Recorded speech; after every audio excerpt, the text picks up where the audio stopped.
Maybe this is where you're gonna leverage your cover page here with some long form text with your logo, like saying, hey, thanks for coming checking us out. To get started, book this consultation call down below and give me some instruction. Otherwise, you've got this, this fucking picture with this dude's head's cut off. I can't even see what the fuck he's talking about, front squats on a busted ass fucking chalkboard. This is a dog shit picture, by the way, right? Like we all know this is a dog shit photo. Your Facebook business page is the first impression a lot of people are gonna have of your business. Make that a better photo. What the fuck though? All right, so this is the continuation. This is the last social media account I'm gonna review on this. And this one comes from Coach Donald, who volunteered over at Global Human Performance. And like, I heard the fucking name and I was like, it's kind of a big fucking claim. We're in, I don't know, what is this, Pittsburgh? Right? Just the mecca of cosmopolitan area. I just fucking hate Pittsburgh. It's not your fault. But Global Human Performance is, again, and so I said that and literally in this lounge right now, my sister's here, and she's like, well, maybe they mean like globally, like extremity, heart, mind, soul, body, like it's more of a deeper meaning. And then I looked at the website here and I don't think so. Right? That's not the guess. So just like little things like that. When you think about the fucking name of the business, something like as huge as like global, like I hear Global Human Performance and I think of prestige worldwide. Prestige worldwide. Why? Like that's the first thing that fucking pops to my head. It's just like, it's a very big, it's like, I can't relate to that living on Franklin Avenue, wherever the fuck you are in Pittsburgh. The tie-in's not there. As I was going through this and I'm looking at the social, so first thing I looked at desktop. The website needs to be optimized for both desktop and mobile. When you fuck with it, like what I'm doing right here, you take it all the way in. The shots are not necessarily lined up properly when you go mobile to desktop, back and forth. So that's something I would definitely just contact your web guy or whoever, if it's you, whatever it may be, make sure you go ahead and clean that up. But a couple things. You are Donald, and again, I appreciate you watching my stuff, and I want to make sure this comes off appropriately. You are the guy, like you are the sole operator, owner, coach probably. Take yourself off of the top menu item on the website. So you have home, about Donald, blog, sports performance coaching, strength and movement fitness coaching, global coaches education. Like, and then you're in there, like Donald, like which one doesn't belong? Nobody gives a fuck about you. And that, not that nobody does, but not at that level, right? Like those things, like learn about our coaches and meet the team. Those are like subcategories in the header, in my opinion. That's not a primary thing that a prospect coming to your website is interested in. Now, if you guys ever go to Google Search Console, I think I mentioned this in a couple of the other reviews, you can actually go and see which pages are getting the most hits on your website. My guess is your coach's page is not one of the top ones. It probably is not. Now, people will want to go and see credentials and stuff like that. I think you could probably bury this underneath some of this other information, some of these other headers that you have here. And when we talk about like services that we offer, we got to have services that are unique enough that somebody would be able to recognize the difference. It's like the fuckhead CrossFit gym that has CrossFit, and then they have CrossFit Lite. I'm like, oh, what's the difference? And it's like one piece of equipment. CrossFit Lite doesn't use a barbell. Like that's not a big enough differentiator. When I look at this stuff, I'm looking at 3 different services. High performance coaching, and then look at the description. We provide high-level sports performance coaching for athletes and teams looking to reduce injury and improve athleticism. Cool. Strength and movement fitness coaching. We provide specific training for individuals looking to improve the performance in the game of life. So high performance is for athletes, and then strength and movement fitness coaching is for regular people. If that's the case, say that. Athlete, click here. Regular motherfucker, click here. These 2 things, if you literally read the descriptions out loud to random people on the street, they wouldn't know the difference between the 2. Really dial in to what makes them different from each other. Think of like having 3 categories, right? And you have your like high performance coaching, strength and movement fitness coaching, and another one, right? And then what would be the differences between the 3 different services? And here's the thing, coaching definitely has an athletic connotation to it, so maybe remove that out of the fitness descriptor. Just little words like that, like the word conditioning. Most people think of sports when they think of conditioning. So there's little words that are associated with general fitness population and a sports population. Just be a little bit more specific when using words like that to describe your services. And then global coaches education. We provide educational seminars for coaches on learning how to better prepare their athletes for competition. And again, maybe like this whole global human performance, maybe there's more going on here than I know. Maybe you're putting on seminars all over the world. That would be dope. Are you? Like, I'd love to know. I think that's really neat. But like that global coaches education, think about like that is a separate service. I'm coming here looking for fitness. I live in Pittsburgh and I want to, lose 20 pounds. And I come here and this is one of the services. Like I would separate that on a different page, right? Like again, athlete, click here. Regular motherfucker looking for fitness, click here. Looking to improve your athletic knowledge as a coach, click here. Just give me different buckets so I know where to go. This is just, there's a lot underneath one roof here. The name of the business is it's a little confusing enough as it is. Highly recommend really getting into the words and how you display these three different things so that somebody doesn't get confused. Because otherwise I'm looking at this, I'm like, I fuck it. I'm not trying to think about this. Click, I'm going to the next guy that makes it fucking simple for me to go to the website, learn what he's about, and sign the fuck up. All right, and then I scroll down here to your coach's schedule. You literally, it's a picture. It's a picture of a calendar, and I can't even, like, I'm zooming in on this.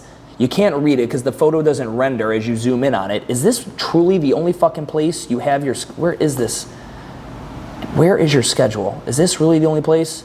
Jesus fucking Christ. Donald, this is not, like, get your schedule. I don't know what you use as a membership back office system, Zen Planner, Mindbody, Wodify, whatever you do, they have a way for you to embed a scheduler onto your website. This fucking thing right here is not gonna cut it, brother. All right, now we go to your Facebook page, and you're utilizing one of the cool features that Facebook has that is not really caught on yet. I think it will, because it's going to keep everything in house. Again, I truly believe I'll be able to come back to this video in 5+ years, and Facebook business pages will have replaced websites. Not entirely, but it'll be like yellow pages. A website will become more outdated because Facebook business pages are going to become so robust with features like this one. You have a scheduling feature here. Appointment availability for a consultation call. The fuck am I consulting? Like, I don't even know what this is for. I get here, someone told me about your gym. I'm like, oh, cool, I'm going to look them up. And I go to the Facebook business page, and the first thing I see is this thing for a call. Like, oh, wait, what am I calling about? Like, what are we consulting for? Like, there should be some more information here. Maybe this is where you're gonna leverage your cover page here with some long form text with your logo, like saying, hey, thanks for coming checking us out. To get started, book this consultation call down below and give me some instruction. Otherwise, you've got this, this fucking picture with this dude's head's cut off. I can't even see what the fuck he's talking about, front squats on a busted ass fucking chalkboard. This is a dog shit picture. By the way, right? Like we all know this is a dog shit photo.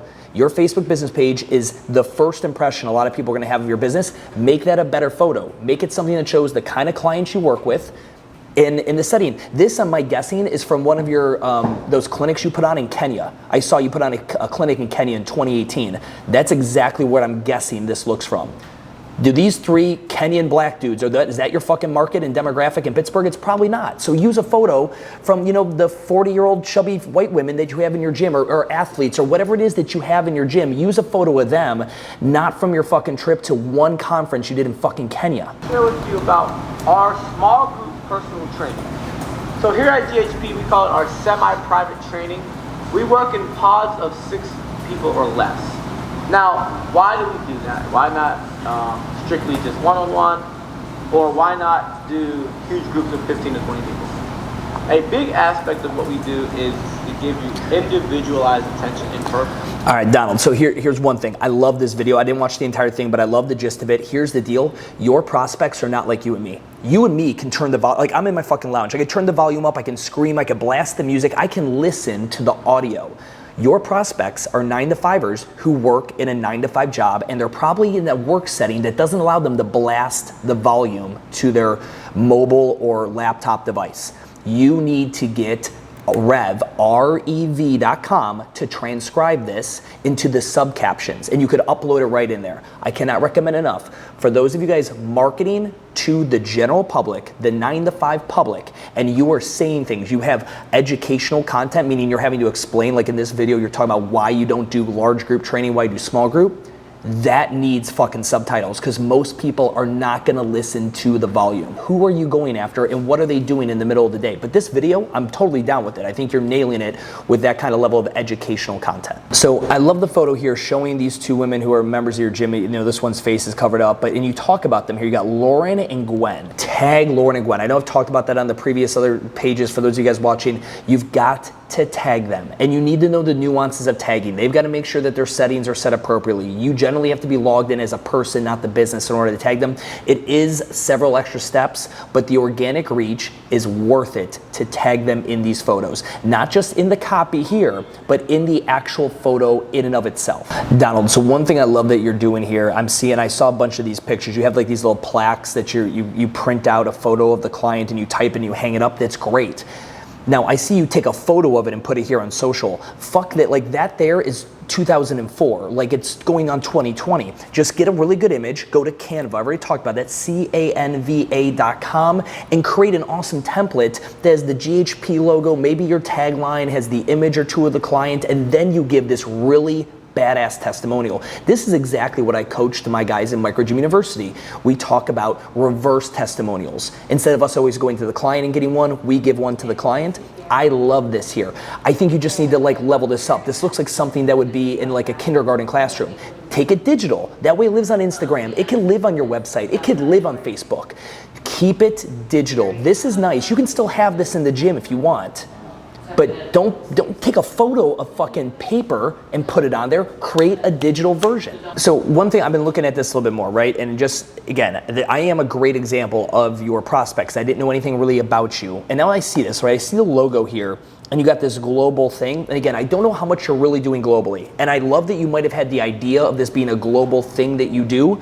If that's not really the case, dial into what you're really doing right now. I'm not telling you to change the name of the company or anything like that, but I want you to really take a step back and really analyze. Because when I see a logo like this with the world and all these stuff, I think of something insanely huge. I think of this crazy big company, and then it can't be this crazy big company and then every fucking image has you in it. Like you're the only guy working there. It just, again, these two things don't match. It's a yin and a yang, and not the best way from a branding perspective. The Instagram page I think is actually pretty decent. You seem to be doing a good job here, getting some content in here. And again, you're gonna, like this stuff here, again, this is an example of taking the paper version, right, and making digital. I mean, I'm sure this is a digital upload, but this is too much information for an Instagram post. You literally just took a flyer, uploaded it to Instagram. Like, you didn't even put any fucking information in the copy. Don't let your kid miss out. Upgrade their athleticism today. What you really should have said here is, I'm too fucking lazy to write copy for this. Read it, you lazy fuck. Like, that's what you're saying to the prospect. Here it is, you fucking read it. No, put the information you want on here. Do you want all this information read on an Instagram feed that's going 100 miles an hour? No, take a few of the tidbits. What it is, when it is, how they get in contact with you. Don't need all this extra shit. Like, this is good for a flyer. A flyer and the interaction on a flyer is different. That's someone who's standing at, at fucking Starbucks looking at the bulletin board, right? That's someone who's walking their dog past a fucking, a post with a flyer on it. You put this flyer on Instagram. The speed at which content is consumed on Instagram is way fucking faster. Keep that shit at the front of your mind. Don't be lazy and take traditional print media and think you're just gonna throw it on social media and it's gonna work. And the last thing, and I've said this to all the other guys, please respond to your fucking Google reviews. These, how many? 6 people? 6 motherfucking people, that's it. Damn it, Donald, get more people to write you reviews. Ask them nicely, they'll do it. But why should anyone write you a review if you're not even going to acknowledge that they said something nice to you in this public global forum, right? So please, dude, just get people to respond to those. Take my advice on some of this stuff. That's it, guys. I'm tired of talking. Like, if you have questions, and I'll do this again. I do this like every quarter, some kind of social media review kind of scenario. Let me know. I'm going to go ahead, big plug from Micro Gym University's social media marketing course. I think that's my #1 selling course, and the reason is because most of you guys suck at this. If you just don't want to suck at this anymore, and you don't want me to one day to go in here and fucking, without taking you out to a steak dinner, rape your fucking social media page on the internet here, go and get that course and make your social media not suck. Very simple. Take the course, your social media won't suck, you'll be happier, I'll be happier, it'll all be happy. Guys, until next time, thank you for everyone that volunteered. If you're still curious and I didn't respond to any of your shit, shoot me another DM, and I'll maybe take a quick look at it and give you an audio message and give you a couple pointers. All right, peace.